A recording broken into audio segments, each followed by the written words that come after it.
नमस्कार, मैं रवीश कुमार। $1 90 से अधिक का हो गया, यानी रुपया 90 के पार चला गया। 89 के पार गया तो इतिहास बना। 3 दिसंबर को $1 90 के पार ही चला गया। रुपए का वास्तविक मूल्य क्या है? 90 ही है या उससे अधिक भी हो सकता है? रिजर्व बैंक रुपए को बचाने के लिए कितना डॉलर खरीद रहा है और रुपया क्या अब 100 के पार भी चला जाएगा? $1 100 का। बुधवार की सुबह $1 90 14 पैसे का हो गया और यह पहली बार हुआ। इसके पहले जब 89 के पार गया वो भी पहली बार हुआ, 85 के पार गया वो भी पहली बार था और 80 के पार गया वो भी पहली बार हुआ। जैसे 2023 में प्रधानमंत्री मोदी पापुआ न्यू गिनी गए तो खबर छपी पहली बार भारत का कोई प्रधानमंत्री पापुआ न्यू गिनी गया है। इसी तरह पहली बार की तरह अपना रुपया पहली बार 90 के पार चला गया है। उद्योगपति उदय कोटक ने कहा है कि रुपया 90 के पार गया है। इसके पीछे यह भी वजह हो सकती है कि विदेशी भारत के स्टॉक मार्केट से पैसा निकाल रहे हैं, बेच रहे हैं और उसकी जगह भारतीय निवेशक खरीद रहे हैं। समय बताएगा कौन स्मार्ट था। फिलहाल विदेशी निवेशक स्मार्ट लग रहे हैं। डॉलर के टर्म में निफ्टी का 1 साल का रिटर्न 0 है, लेकिन यह लंबा खेल है। समय आ गया है कि भारतीय बिजनेसमैन अपने आराम गाह से बाहर आए।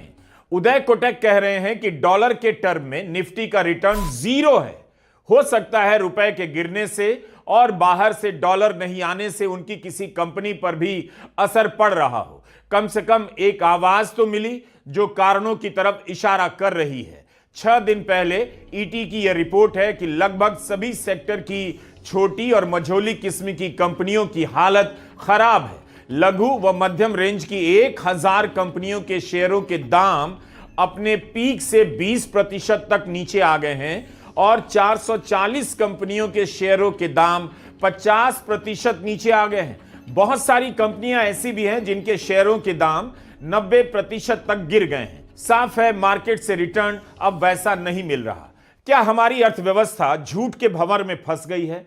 अगर कोई सच नहीं कहेगा तो इसे कैसे ठीक किया जाएगा? सच कोई बोल ही नहीं सकता। पता नहीं कब छापा पड़ जाए, कब जेल में डाल दिए जाएं। लेकिन आप जो आम निवेशक हैं, आपका क्या होगा? रुपया 90 के पार गया है, इससे आप पर क्या असर पड़ेगा?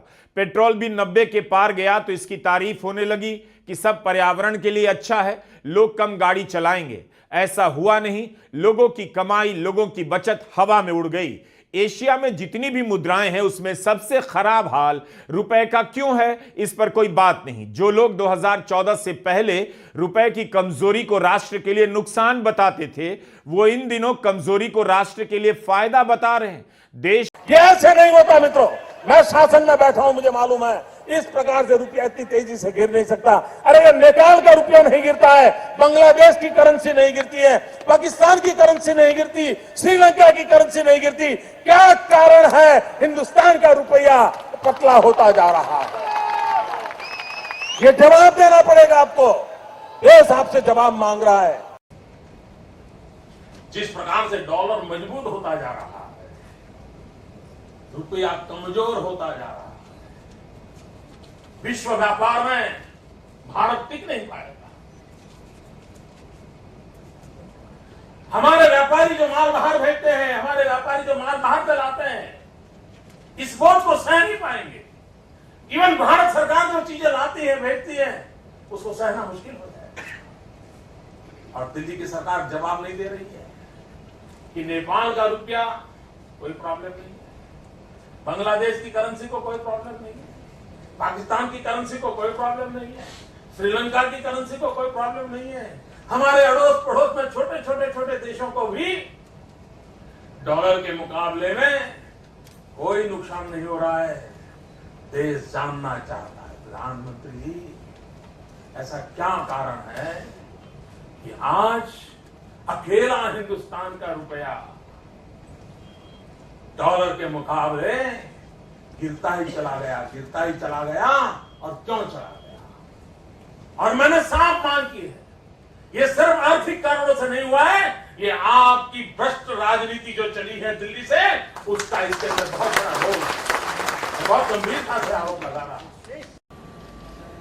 अब आज देखिए आप, रुपये की कीमत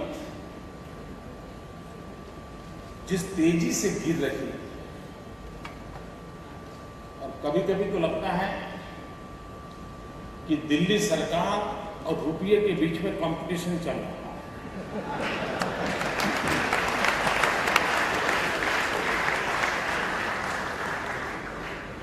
किसकी आबरू तेजी से गिरती चली जा रही है, कौन आगे जाएगा, इसकी कंपटीशन चल रही है।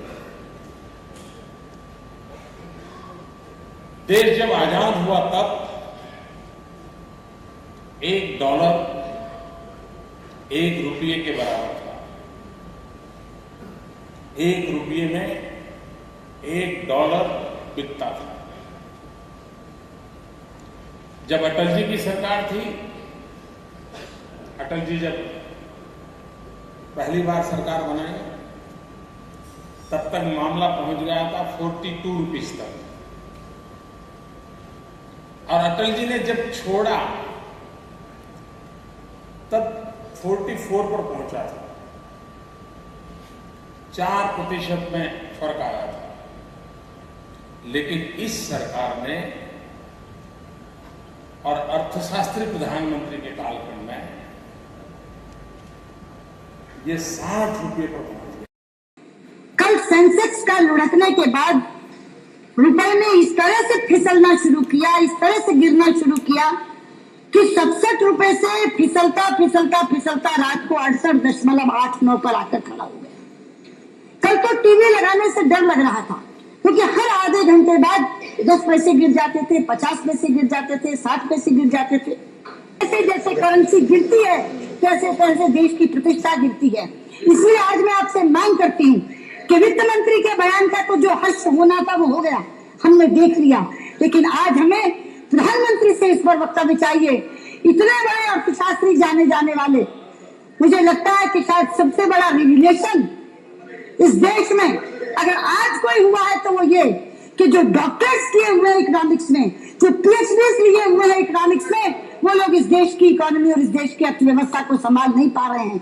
इसलिए हमें देश के जाने माने अर्थशास्त्री प्रधानमंत्री से इस सदन में वक्तव्य चाहिए। प्रधानमंत्री आए और बताएं कि ये रुपया जिस तरह से गिर रहा है, क्या ये गिरना रुकेगा? अगर रुकेगा तो उन्होंने क्या उपाय इसके लिए सोचे हैं? मैं आपके माध्यम से चाहूंगी कि आप सरकार को निर्देशित करें कि स्वयं प्रधानमंत्री आए और इसके ऊपर सदन में वक्तव्य दें। धन्यवाद। संकट आते हैं, लेकिन किसी संकट के समय